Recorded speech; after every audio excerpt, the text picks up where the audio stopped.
Hi friends, welcome back to my channel. నేను ఈరోజు మీకు బుట్ట హ్యాండ్ ఏ విధంగా ప్లేస్ చేసుకోవాలి మెయిన్ క్లాత్ మీద అనేది ఈ వీడియోలో చూపిస్తానండి. ఇదిగో చూడండి ఫ్రెండ్స్, నాకు మెయిన్ క్లాత్ వచ్చేసి 44 ఇంచెస్ అయితే ఉంది. మనకి శారీలో వచ్చిన పీస్ అండి. మనకి శారీలో బ్లౌజ్ పీస్ వస్తుంది కదా, అదే పీసు నేను ఈ విధంగా అయితే వేశాను. చూడండి ఫ్రెండ్స్, మనకి బార్డర్ వచ్చింది కదా, పెద్ద బార్డర్ వచ్చిన చోట అయితే మనకి ఇది బాహుబలి హ్యాండ్ టైప్లోనే పప్పు పైకి లేవకుండా మనకి అణిచుండేలాగా అయితే ఇది పెట్టాను. బార్డర్ వైపు అయితే కింద అంచు కోసం అయితే ఈ విధంగా 6 ఇంచెస్కి వేసానండి. దానిపైన ఫ్రంట్ పార్ట్ అయితే వేసుకున్నాను.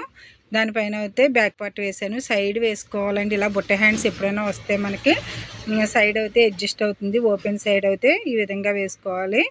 చూసారా ఫ్రెండ్స్, ఓపెన్ సైడ్ వేసుకుంటే మీకు బుట్ట అనేది పఫ్ అనేది బాగా వస్తుంది. క్లాత్ అనేది మనం అడ్జస్ట్ చేసి సరిపెట్టుకోవచ్చు. చూసారా, ఈ విధంగా అయితే మనం ప్లేస్ చేసుకుంటే మొత్తం మనకి బుట్ట హ్యాండ్కి ఎక్కడ అతుకులు లేకుండా మనకి కరెక్ట్గా సరిపోతుంది. వెడల్పు అయితే 20 ఇంచెస్ అయితే ఉండాలండి. లైనింగ్ వచ్చేసి 1.5 మీటర్ అయితే తీసుకున్నాను నేను. హ్యాండ్ లెంత్ వచ్చేసి 12 ఇంచెస్. ఇది స్టిచ్చింగ్ అయితే నేను లాంగ్ వీడియోలో అప్లోడ్ చేశాను, చూడండి ఫ్రెండ్స్. ఈ విధంగా మనం ప్లేస్ చేసుకుంటే మిడిల్లో షేప్ బెల్ట్ అనేది వచ్చింది. బుట్ట హ్యాండ్కి ఎప్పుడు కూడా మనం మెయిన్ క్లాత్ మీద ఈ విధంగా అడ్జస్ట్ చేసుకోవాలి. Thank you. Subscribe my channel. Like చేయండి, షేర్ చేయండి.